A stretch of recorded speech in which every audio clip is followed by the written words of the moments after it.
अगर हमार वीडियो अच्छा लागी तो रउआ लोग एक लाइक ज़रूर करब जा।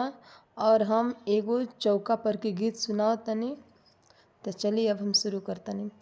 बाबा बाबा पुकारी ले बाबा ना बोले ले हो।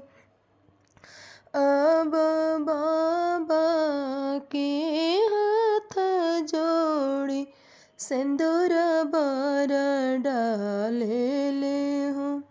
अब बाबा के हाथ जोड़ी सिंदूर बर डाले ले हो।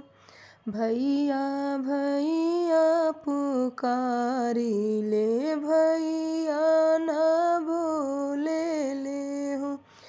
अब भैया के हाथ जोड़ी सिंदूर बर डाले ले हो। अब भैया के हाथ जोड़ी सिंदूर बर डाले ले हो। हम हर तरह के मांगलिक गीत गावेनी। अगर अच्छा लगी तो लोग एक लाइक जरूर करब जा और हमारा चैनल के सपोर्ट करी जा।